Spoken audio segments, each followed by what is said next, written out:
So this is the chapter Union Executive, and welcome everyone. Okay, before start, there is something to discuss with you. So this is Union Executive is the part number 5 of the Constitution.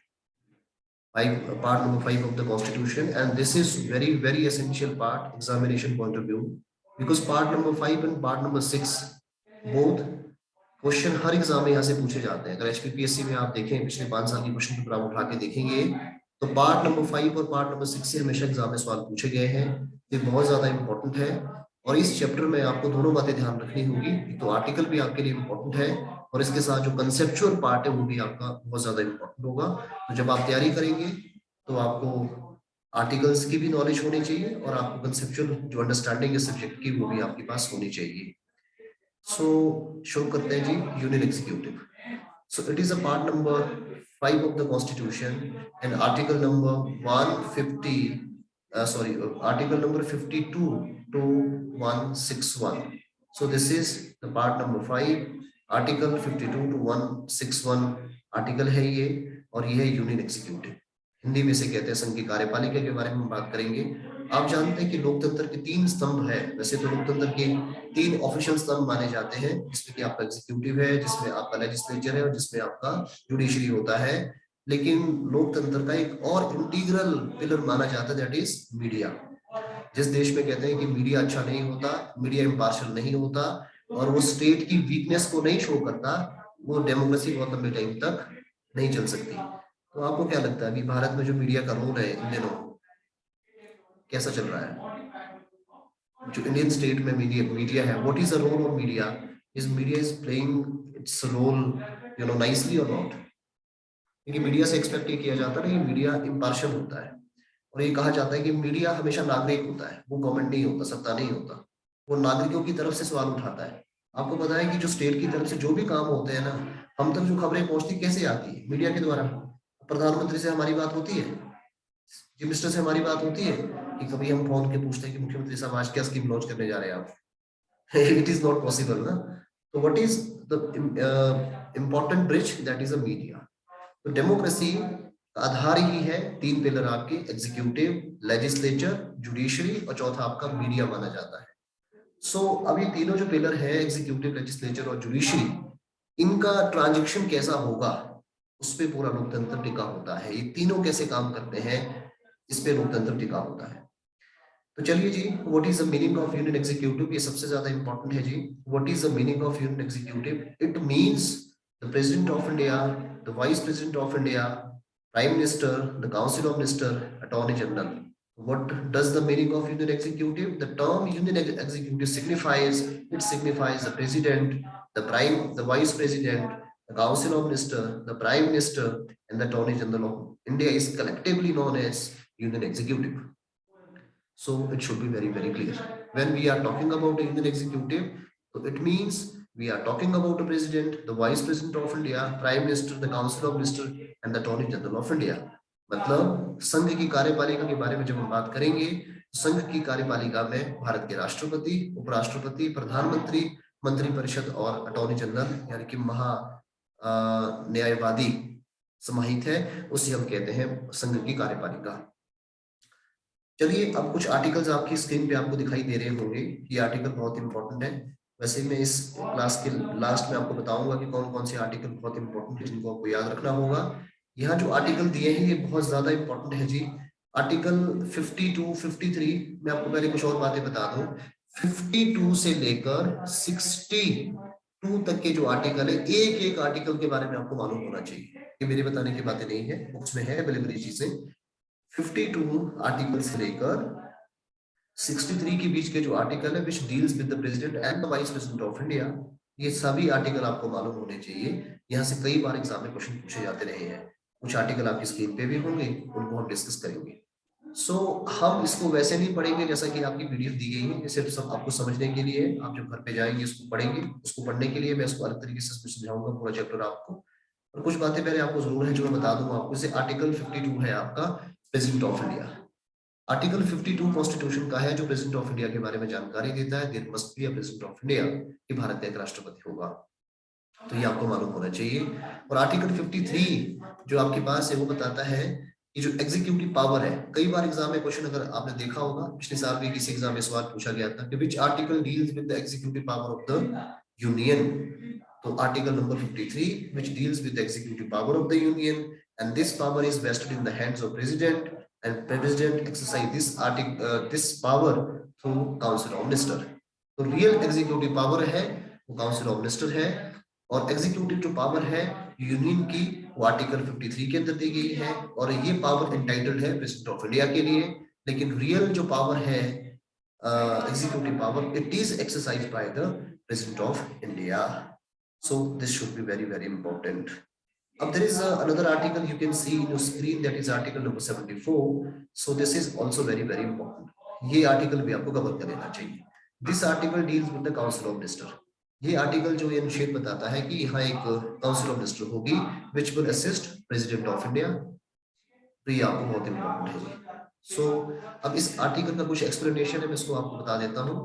देखिए, अभी तक जो बातें हमने cover की है कि भारत के एक राष्ट्रपति होंगे, और भारत के राष्ट्रपति जो है, हमने जो भारत के राष्ट्रपति का कॉन्सेप्ट लिया ना, क्योंकि भारत में पार्लियामेंट्री डेमोक्रेसी हमने ली है। जो डेमोक्रेसी है दुनिया में वो दो तरह की है, एक प्रेसिडेंशियल डेमोक्रेसी और एक पार्लियामेंट्री डेमोक्रेसी। इसके और हम मूल में चले जाएं तो डेमोक्रेसी होती है टू टाइप की, एक होती है डायरेक्ट डेमोक्रेसी, दूसरी होती है indirect democracy. One is a direct, second is a indirect democracy. तो जो इनडायरेक्ट डेमोक्रेसी होती है उसके दो फॉर्म होते हैं, पार्लियामेंट्री सिस्टम ऑफ डेमोक्रेसी और प्रेसिडेंशियल फॉर्म ऑफ डेमोक्रेसी। तो जो डायरेक्ट डेमोक्रेसी होती है उसमें पार्लियामेंट्री और प्रेसिडेंशियल सिस्टम नहीं होता। उसके चार डिवाइसेस होती है, plebiscite, referendum, initiate, recall. Plebiscite, referendum, initiate और रिकॉल, इसमें चार तरह के टूल होते हैं जो डायरेक्ट डेमोक्रेसी होती है। अब देखेंगे दुनिया में अनेकों एक ऐसे देश हैं जिसमें कि नॉर्वे, स्विट्जरलैंड, आयरलैंड, ऐसी कुछ कंट्रीज हैं जहां डायरेक्ट फॉर्म ऑफ डेमोक्रेसी है। लेकिन दुनिया में सबसे ज्यादा जो सफल डेमोक्रेसी मानी गई मैं मानी गई शब्द का इस्तेमाल कर रहा हूँ, वो मानी गई है इनडायरेक्ट फॉर्म ऑफ डेमोक्रेसी, जिसमें कि दो फॉर्म है, एक राष्ट्रपति शासित प्रणाली है, दूसरी आपकी प्रधानमंत्री, दूसरी आपकी संसदीय प्रणाली है। तो भारत में हमने कौन सी प्रणाली ली? पार्लियामेंट्री सिस्टम ऑफ डेमोक्रेसी हमने लिया, यानी हमने संसदीय प्रणाली भारत में ली है। अब यहाँ से एक सवाल जरूर बनेगा कि पार्लियामेंट्री सिस्टम ऑफ गवर्नेंस हमने कहाँ से अडॉप्ट किया? ब्रिटेन से। ब्रिटेन का कॉन्सेप्ट है। तो संसदीय प्रणाली की शुरुआत भारत कहाँ से करता है? इसको हम ब्रिटेन से करते हैं। तो ये बहुत इंपॉर्टेंट बात है, ठीक है, तो ये ध्यान रखने वाली बात है। अब जो ब्रिटिश पैटर्न ऑफ डेमोक्रेसी है उसमें जो रियल एग्जीक्यूटिव पावर है वो प्राइम मिनिस्टर की अध्यक्षता में टीम को होती है। काउंसिल ऑफ मिनिस्टर का जो कॉन्सेप्ट वही हमने भारत में लिया।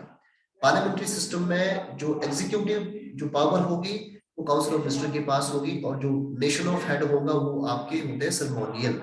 तो भारत में भी हमने यही सिस्टम लिया कि भारत के राष्ट्रपति देश के प्रमुख तो है, लेकिन वो नॉमिनल हेड है। नॉमिनल हेड, एक्चुअल हेड नहीं है, नॉमिनल हेड है। दैट मींस कि his executive power will be exercised by the council of minister, which is a elected body by the people of India। ठीक है, जो कि elected body है जिसको कि भारत के लोगों ने चुना हुआ है। ये फॉर्म हमारा जो होता है इसे हम कहते हैं पार्लियामेंट्री सिस्टम ऑफ डेमोक्रेसी। तो भारत में राष्ट्रपति किस तरह के हैं? सर्मोनियल। पहला point, he is the head of the nation. दूसरा point, he is a ceremonial head, he is not a real head. Real head is a council of minister which is headed by the prime minister consisting of a council of minister। तो this is very very important. तो आप ये समझ गए होंगे जी, आगे बात आपको समझ ये बात। अब अगले पॉइंट पे आप देखेंगे यहाँ दो आर्टिकल्स मेंशन किए गए हैं, 42nd और 44th अमेंडमेंट। आप स्क्रीन पे एग्जैक्टली देख सकते हैं, ये दोनों ही अमेंडमेंट आपके लिए बहुत इंपॉर्टेंट है। यहाँ से एग्जाम में क्वेश्चन आने की संभावना होगी। What is this? Let's discuss. So these two amendments is basically defines the relationship between the council of minister and the president of India। कि मंत्रिमंडल और राष्ट्रपति के बीच में कैसे संबंध होंगे, ये दो आर्टिकल आपको बताते हैं, दो अमेंडमेंट आपको बताते हैं। पहला 42nd अमेंडमेंट है, दूसरा है 44th अमेंडमेंट। अब राष्ट्रपति और काउंसिल ऑफ मिनिस्टर के बीच के संबंध कैसे होंगे? तो पहली बात हम बात करते हैं 42nd अमेंडमेंट को लेकर। हम सब जानते हैं कि 42nd amendment act 1976 is known as the mini constitution of India.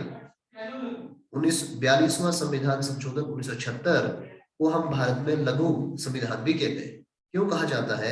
इसलिए कहा जाता है कि इस अमेंडमेंट के द्वारा भारत में सर्वाधिक तरीके से, मैसिव तरीके से कॉन्स्टिट्यूशन के अंदर अमेंडमेंट किए गए।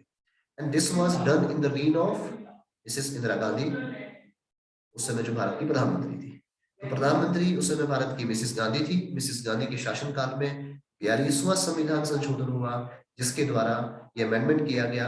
और इस अमेंडमेंट के द्वारा ये भी प्रावधान जोड़ा गया कि what would be the relationship between the president and the council of minister. According to that point, जो यहाँ से क्वेश्चन आने की संभावना होगी, ये अमेंडमेंट ये बताता है कि president of India is bound as per the aid and advice of the council of minister. राष्ट्रपति जो है वो बाध्यकारी है मंत्रिमंडल की सलाह मानने के लिए। This is very very important. तो आप समझ गए होंगे what signifies here the relationship between the president and the council of minister through 42nd amendment act 1976। That signifies the president of India is bound to act upon as per the aid and advice of the council of minister। यानी कि राष्ट्रपति जो भी काम करेंगे, राष्ट्रपति की जो एग्जीक्यूटिव पावर होगी, वो पावर किसकी होगी? काउंसिल ऑफ मिनिस्टर की होगी। यानी कि काउंसिल ऑफ मिनिस्टर ने जो आपको एडवाइस टेंडर किया है, आपको उसके अनुरूप ही काम करना होगा, आप उसके इतर नहीं जा सकते। I am sure this point is clear now. So what is 44th amendment CAA, that means constitutional amendment act है ये, इसका पूरा मतलब।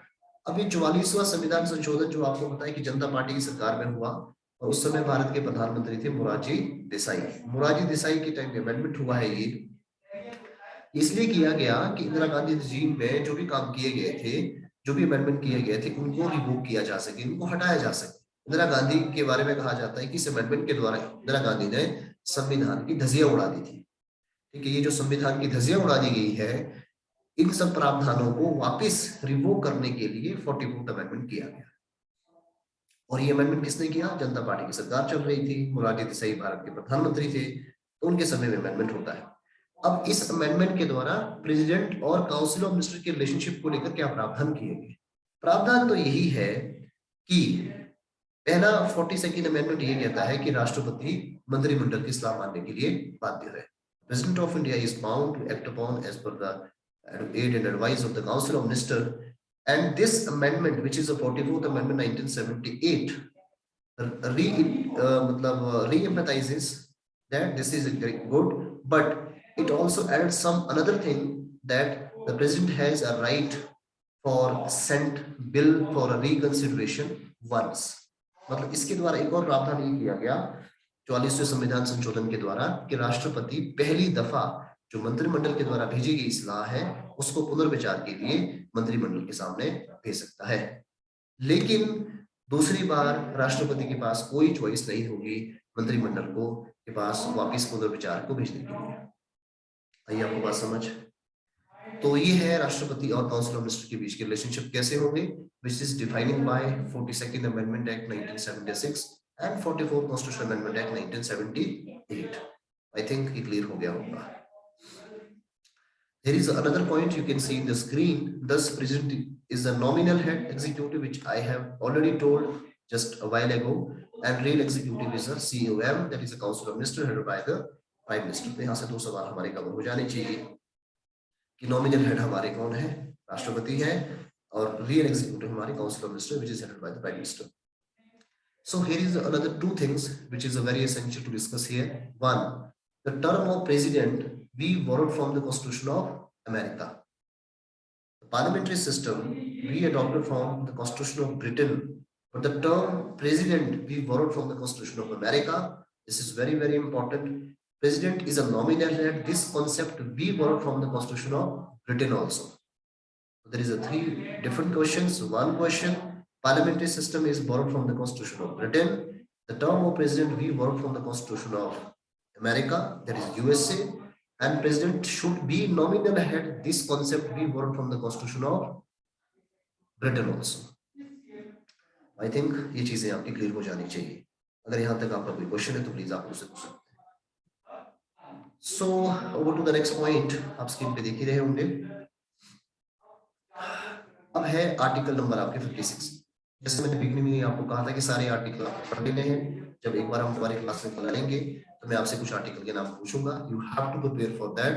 Article number 52 to 62, all articles should be at your fingertips. So article number 56. So this is a very important article, that is term of the office. देखो जो कि 5 साल है भारत में, हमने जितने भी सारे संवैधानिक ऑफिस है ना, उसकी हमें टर्म ही 5 साल लेनी, चाहे लोकसभा का कार्यकाल हो, चाहे आपकी विधानसभाएं हो, प्रेसिडेंट हो, वाइस प्रेसिडेंट ऑफ इंडिया हो, सब टर्म हमने 5 ईयर के लिए। तो प्रेसिडेंट की भी जो नॉर्मल टेन्योर सिस्टम है, जो टर्म होता है वो होता है 5 ईयर का। क्लियर हो गया होगा आपको? ओके, नाउ अब कुछ चीजें हैं दैट इज मेंशन हियर। वो मेंशन आपको की रेजिग्नेशन। Resignation देखो, normally President of India will work for the 5 year if there is no any hassle, there is no any problem. But if he wants to resign in any condition, in any time, he may resign to the Vice President of India. So this is very, very important question. President of India, normal tenure is a 5 year, but he can resign any time on any ground to Vice President of India. वो resign दे सकते हैं, अपना त्याग पत्र दे सकते हैं, कभी भी दे सकते हैं, और भारत के वाइस प्रेसिडेंट को अपना त्याग पत्र दिया जा सकता है। बहुत इंपॉर्टेंट है ये क्वेश्चन, यह ध्यान रखें। वाइस प्रेसिडेंट ऑफ इंडिया के कंटेक्स्ट में यही प्रोविजन है, उनका टेन्योर भी 5 साल होता है, लेकिन वो 5 साल से पहले रिजाइन दे सकते हैं, और he may tender his resignation to the president of India. ये वाइस वर्सा है, राष्ट्रपति उपराष्ट्रपति को रिजाइन देते हैं, और उपराष्ट्रपति राष्ट्रपति को रिजाइन दे सकता है। आई थिंक ये आप समझ गए होंगे। So there is another one point which is also mentioned on screen, vice president to communicate to speaker. देखो जी, सवाल एग्जाम में था, यूपीएससी में आया था, आईएएस के पेपर में, आपको पता होना चाहिए। जब राष्ट्रपति ने रिजाइन दिया है तो किसको रिजाइन करेंगे? वाइस प्रेसिडेंट ऑफ इंडिया को करेंगे, और वो सबसे पहले कम्युनिकेट किसको करना है? That is the speaker of the Lok Sabha.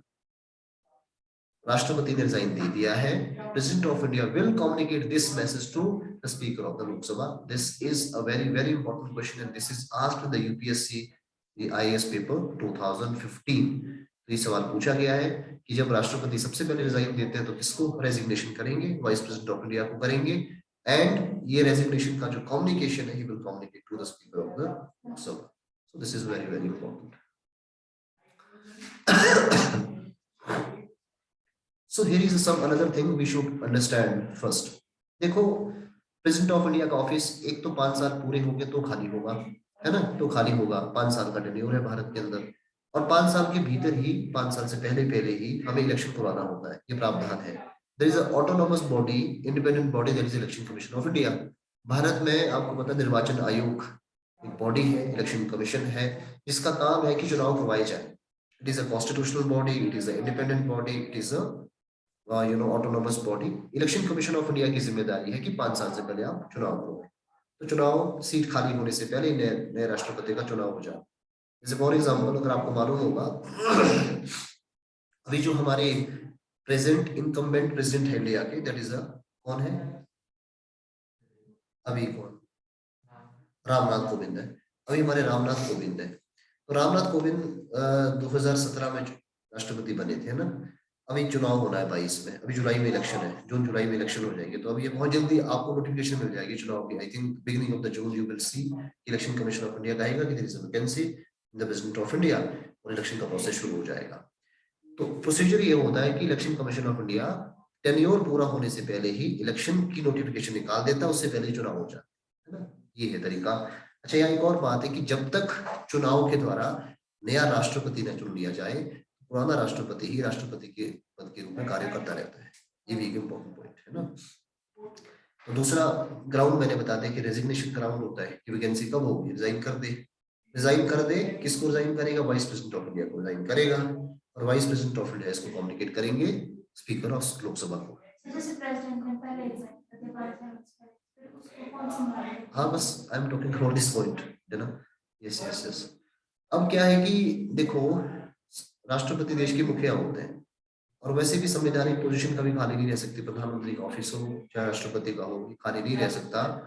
अब राष्ट्रपति ने रिजाइन किया, या किसी भी कारण से वैकेंसी हो गई, any ground, death, resignation, removal हो गया उनका, तो वहां ये प्रोसीजर है कि vice president of India will act upon as a acting president of India. Bharat के जो राष्ट्रपति है वो कार्यकारी राष्ट्रपति के रूप में कार्य करेंगे। देखो, भारत में ना एक बड़ी इंटरेस्टिंग बात बताता हूँ आपको वैसे उपराष्ट्रपति का हमें क्या जरूरत थी? वैसे भारत में कोई जरूरत नहीं थी ना। क्या काम करते हैं उपराष्ट्रपति? कुछ करते हैं? तो जो वाइस प्रेसिडेंट ऑफ इंडिया का जो हमने कॉन्सेप्ट लिया इसीलिए लिया है, वो बेसिकली नॉन, जैसे क्रिकेट की भाषा में कहते हैं ना, एक एक होता है स्ट्राइकिंग बैट्समैन जो खेलता है, ठीक है, और जब वो आउट होता है तो दूसरा बैट्समैन चाहिए ना, वन डाउन बैट्समैन जिसे हम कहते हैं। तो वाइस प्रेसिडेंट ऑफ इंडिया का कॉन्सेप्ट हमने यही किया हुआ है कि अगर राष्ट्रपति उपलब्ध नहीं है तो will take care of office of the president of India, तो वहां वाइस प्रेसिडेंट ऑफ इंडिया। अगर किसी भी कारण से राष्ट्रपति का ऑफिस खाली हो जाए तो vice president of India acting president के रूप में काम करते हैं। हाँ हाँ, बस बस बस हम सारी बातें कर रहे हैं। तो वो है, वहां पे लिमिट है 6 मंथ लिमिट है, 6 मंथ लिमिट है, not more than 6 month. Vice president of India जो है 6 मंथ के लिए एक्टिंग प्रेसिडेंट के रूप में काम करेंगे। देखो प्रोसीजर है ना संविधान में, यही तो संविधान की खूबसूरती है, हमारे देश की खूबसूरती है, लोकतंत्र की खूबसूरती है। लोकतंत्र हमेशा टिकता ही उन बातों में, इंस्टीट्यूशनल जो फ्रेमवर्क है ना, जो संस्थाएं होती है वो किस तरह से काम करती है, लोकतंत्र उसी पे टिकता है। जिस दिन जो आपका संस्थागत ढांचा है वो ध्वस्त हो जाता है, लोकतंत्र तबाह हो जाता है। जैसे श्रीलंका के अंदर है, चुनाव ही नहीं होते, है ना। आपको बताएगी जो फैमिली इंदिरा राजपक्षे की फैमिली है, वही 15 सालों से है वहाँ रिजीम सत्ता के अंदर। क्यों? क्योंकि इंस्टीट्यूशन प्रॉपरली काम नहीं कर रहा है। जब कोई एक पॉलिटिकल पार्टी या कोई एक व्यक्ति तानाशाह सभी इंस्टीट्यूशन को कैप्चर कर लेता है ना, और इंस्टीट्यूशन के अंदर प्रॉपर सिस्टम नहीं चलता, तो जाहिर सी बात है वो देश का डाउनफॉल होता ही होता है। श्रीलंका का ये हाल है। श्रीलंका इसलिए तबाह नहीं हुआ अभी कि वहां आपके पास रिसोर्सेज की कमी है, नो, रिसोर्सेज है उस देश के पास। प्रॉब्लम क्या है कि सारे के सारे इंस्टीट्यूशन पे एक आदमी का कब्जा हो गया, एक आदमी की मनमानी चल रही है। ठीक है, आपने मेडिकल हिस्ट्री में पढ़ा होगा ना। देखो राजशाहियों में, राजशाहियों का हमारा जो एक्सपीरियंस रहा है वो क्या है कि राजा की मर्जी, टैक्स किसी पे कुछ भी लाद दो, ठीक है, जनता चाहे रोड पे आ जाए, सड़कों पे आ जाए। तो यही श्रीलंका में हो रहा है। ठीक है, तो लोकतंत्र तब तक चलता है जब तक जो इंस्टीट्यूशन है वो ऑटो ऑटो मतलब वो इंडिपेंडेंट तरीके से अपना काम कर। जब इंस्टीट्यूशन अपना काम करना बंद कर देते हैं तो जाहिर सी बात एक आदमी का एक छत्र राज हो जाता है, जिसे हम कहते हैं तानाशाही कहते हैं, उसको तो डाउनफॉल होना ही है। तो जब राष्ट्रपति की ऑफिस में वैकेंसी होती है, there is a vice president of India who will take care of the president of India's office till 6 month, not more than 6 month. 6 महीने से ज्यादा नहीं, 6 महीने तक की वो एक्टिंग प्रेसिडेंट के रूप में काम करते हैं। And there is essential mention in the constitution, election must be conducted within the 6 month. 6 महीने के भीतर आपको चुनाव कराना होगा, चुनाव के बाद फिर नया राष्ट्रपति बन जाता है। समझ गए होंगे। ये सारी चीजें हमने पढ़ी।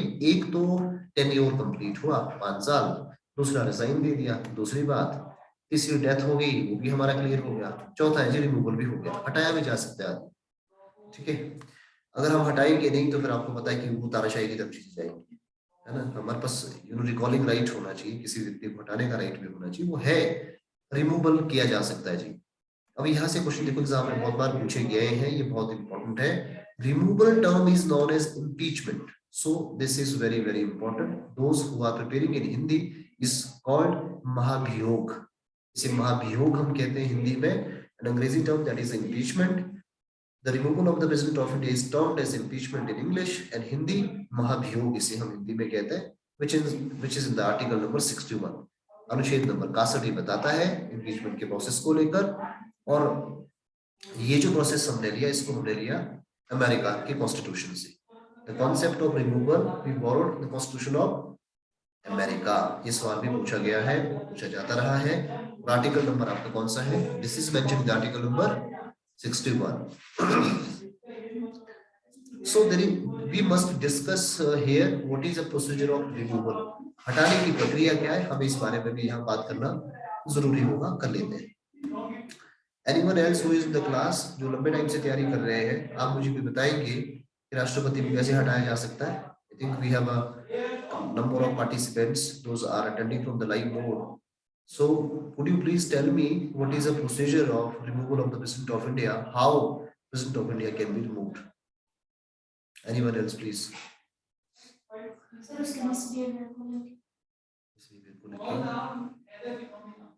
बताओ शाबाश। जो लोग लाइव क्लास में लोग हैं, I'm asking from you।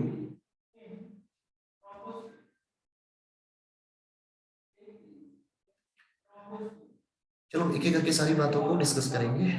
देखो, removal is known as impeachment, article 61 concept America का, अमेरिका से इसको हमने लिया।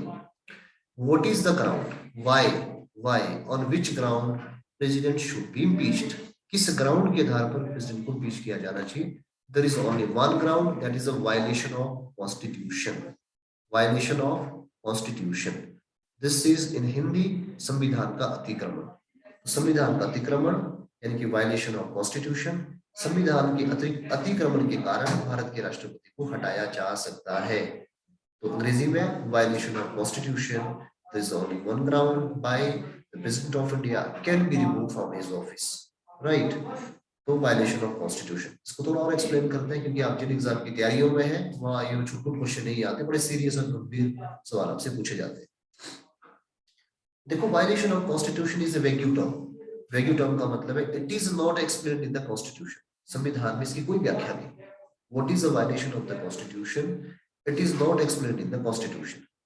So while is there any act of violation of constitution, then who will decide? It will decided by the parliament. Parliament decide करेगी। Parliament is a sole body, will decide is there any violation of the constitution, इस संविधान का अतिक्रमण हुआ या नहीं, ये कौन तय करे, ये तय करेगा पार्लियामेंट तय करेगी। तो this is very very important, ये आपको मालूम होना चाहिए। तो समझ गए होंगे आप राष्ट्रपति को हटाने के प्रोसेस की शुरुआत हम इम्पीचमेंट कहते हैं, और इम्पीचमेंट को हिंदी में हम कहते हैं भाभियोग कहते हैं। There is only one ground by impeachment can initiate, that is a violation of constitution, संविधान का अतिक्रमण जिसे हम कह रहे हैं, और it is decided by the parliament. उसे हम कौन डिसाइड करते हैं, संसद उसको डिसाइड करती है। सो नाउ बात करते हैं प्रोसीजर की। तो जो हटाने का जो, देखो आपको मालूम होगा पॉलिटी के अंदर any proposed you know legislation, कोई भी कानून बनाने की प्रक्रिया, उसे हम क्या कहते हैं, बिल वो बिल होता है ना। कोई भी डॉक्यूमेंट जो कि हाउस के अंदर लाया जाएगा, it is known as bill, वो बिल होता है। जब वो दोनों हाउस से पास होके राष्ट्रपति से साइन होके जाएगा, it is known as act, वो एक्ट हो गया। तो वैसे ही जो राष्ट्रपति को हटाने का प्रोसेस होगा, it is known as motion. इसलिए रिमूवल में जो भी टर्म हम इस्तेमाल करेंगे, it is not a bill, it is a motion, it is a motion. Removal motion, I am using the word removal motion. So again and again, I am sure you have understand what is the meaning of motion. The removal motion can initiate either houses of the parliament. Either houses of the parliament की यानी कि removal motion की शुरुआत संसद के दोनों में से किसी भी एक हाउस में शुरू की जा सकती, राज्यसभा हो या लोकसभा। यही बात आपको समझ, राष्ट्रपति को हटाने की जो प्रक्रिया है संसद के किसी भी एक हाउस में शुरू की जा सकती, चाहे लोकसभा हो या राज्यसभा हो। Okay, there is a first step, and this removal motion must signed by 1/4 member of that house. This removal motion must endorsed by 1/4 member of that house. 1/4 जो मेंबर उस हाउस के, उन्होंने राष्ट्रपति के ऊपर आरोप लगाए हो।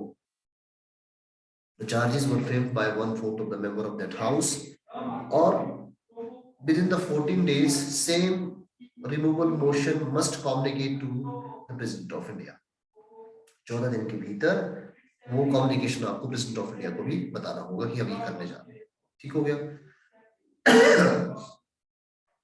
अब ये जो रिमूवल मोशन है, जिस हाउस में इसको शुरू किया गया, उस हाउस में 2/3 की मेजोरिटी के साथ ही पास होता है। 2/3 मेजोरिटी भी नो, हमने संविधान में 2/3 की मेजोरिटी ली है। 2/3 की मेजोरिटी भी दो तरह की है, सिंपल मेजोरिटी और special majority. We will discuss ahead, हम आगे इसको बात करेंगे इस बारे में। 2/3 की मेजोरिटी का प्रावधान है हमारे देश के अंदर कि 2/3 मेजोरिटी का हमने कॉन्सेप्ट लिया है। उसमें सिंपल मेजोरिटी और स्पेशल मेजोरिटी के द्वारा ही कोई भी बिल पार्लियामेंट के अंदर पास होता है या कोई मोशन पास होता है।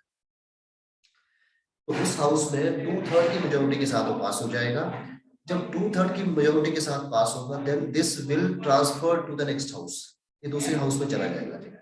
अब दूसरे हाउस में भी यही सेम प्रक्रिया है, 2/3 की मेजोरिटी के साथ वहां भी इसमें वोटिंग होगी। And another house which is known as investigating house, दूसरे हाउस में जो बिल जाएगा उसे इन्वेस्टिगेटिंग हाउस कहते हैं। और इस हाउस में उस जिस राष्ट्रपति के ऊपर चार्जेस फ्रेम किए, he has a right to audience, उसको भी अपनी बात कहने का हक है। If he won't able to come to the house, then इसके बिहाफ पे कोई लीगल कंसोल भी उसकी जगह पे खड़ा होकर राष्ट्रपति को डिफेंड कर सकता है। आप समझ गए होंगे। और दूसरा हाउस भी यदि 2/3 की मेजोरिटी के साथ उस बिल को, उस मोशन को पास कर लेता है, that time, day and date president of India will be removed.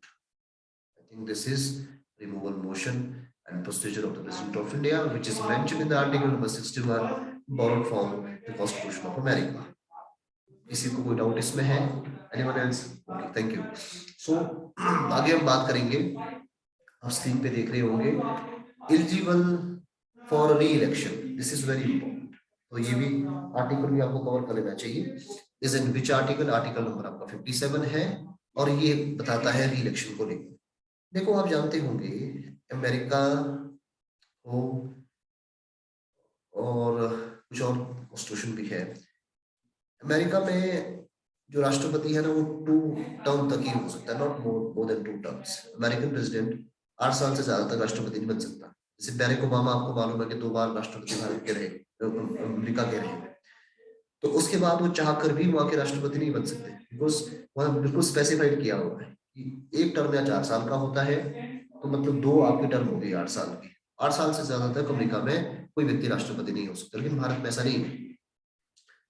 How many time a president can re-elect, constitution is mute. कितनी भी बार कोई व्यक्ति भारत का राष्ट्रपति बन सकता है, संविधान में उसमें कुछ नहीं लिखा। मतलब है unlimited time person can be president of India. Unlimited time a person can be president of India. आप समझ गए होंगे। इस बारे में कई बार एग्जाम में ये भी सवाल आता है कि संविधान में क्या लिखा गया। संविधान में ये नहीं लिखा गया, संविधान में कुछ लिखा ही नहीं है, म्यूट है। इस म्यूट का मतलब हम क्या समझ सकते हैं कि अनलिमिटेड टाइम के लिए कोई व्यक्ति राष्ट्रपति इलेक्ट हो सकता है, क्योंकि यहाँ लिखा कुछ नहीं है। अच्छा, इसको मैं और एक्सप्लेन करूं। कोई मुझे बताए आप में से कि कोई ऐसा भारत का राष्ट्रपति अभी तक हुआ है, अभी तक के इतिहास में, जो जो लगातार कॉन्सिक्यूटिवली 2-3 टर्म में प्रेसिडेंट रहा हो भारत का? 2-3 टर्म में जो रेपिटेडली लगातार राष्ट्रपति चुना गया हो भारत में, ऐसा कोई नाम आपको याद आ रहा है? Anyone else please? Sir Abdul Kalam. हाँ, अब्दुल कलाम। किसने आंसर दिया अब्दुल कलाम का? मुझे नाम बता दीजिए अपना। सर मैं वैशाली। वैशाली। अब्दुल कलाम। अब्दुल कलाम तो एक ही बार भारत के राष्ट्रपति रहे, 2002 से 2007 के बीच में, नॉट मोर देन दैट। नहीं, वो तो एक ही डॉक्टर राजेंद्र प्रसाद है। There is only one incident in India, that is Dr. Rajendra Prasad, who elected President of India twice. 1952 से 57, 57 से 62 के बीच में रहे, 2 बार रहे, है ना, 2 ही बार रहे, बाकी कोई नहीं रहा। अच्छा देखो, एक और चीज मैं यहाँ जो बताना चाहता हूँ, मूल बात क्या है? मूल बात ये है, देखो हमने लिखा तो कहीं नहीं, पर हमने ना हम इस प्रैक्टिस में, इस अभ्यास में हम लगातार है कि हम किसी व्यक्ति को बार बार मौका ना दे राष्ट्रपति बनने, बार बार मौका ना दे, है ना, बार बार मौका ना दे। ये हमने भारत में इस बात का ध्यान रखा है, चाहे हमने यहाँ लिखा भले ही नहीं है, लेकिन कर भी तो हम वही रहे ना। अभी तक हिस्ट्री में राजेंद्र प्रसाद के अलावा किसी को हमने दूसरी बार राष्ट्रपति बनाया ही नहीं। अच्छा, उनको इसलिए बनाया कि उनका बहुत बड़ा कंट्रीब्यूशन भी है देश के इतिहास में, है ना। हालांकि डॉक्टर राजेंद्र प्रसाद और पंडित जवाहरलाल नेहरू के बीच में मतभेद बहुत बातों को लेकर थे, बहुत बातों को लेकर थे। कहते हैं कि 1957 का चुनाव था, उसमें राजेंद्र प्रसाद पंडित जवाहरलाल नेहरू की चॉइस नहीं थी। ही वाज सेइंग कि उनको राष्ट्रपति अपने बनाएंगे हम लोग। और इवन दो ये कहते हैं कि 52 में भी उस हक में नहीं थे कि उनको नहीं बनाया जाना चाहिए, और बनाया गया क्योंकि उन्होंने भी भारत की आजादी में बड़ा कंट्रीब्यूशन किया।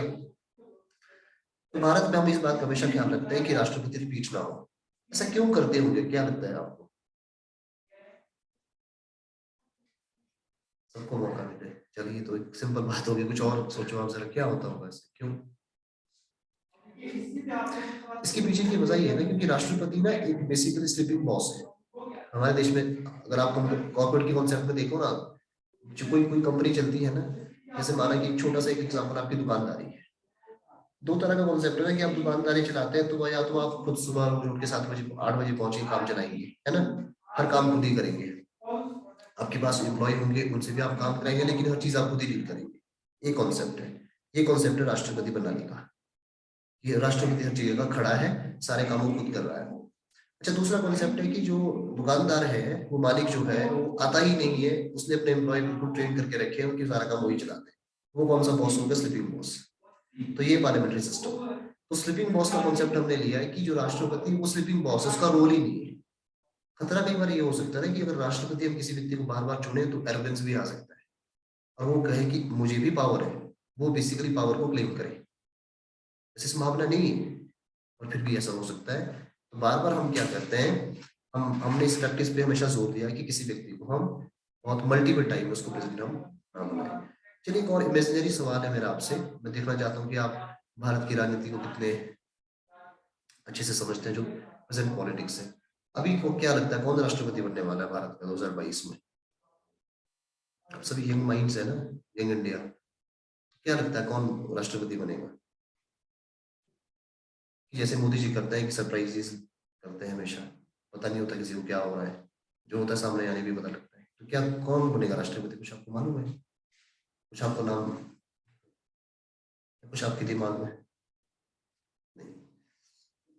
चलिए, एक और सवाल आपसे पूछता हूँ।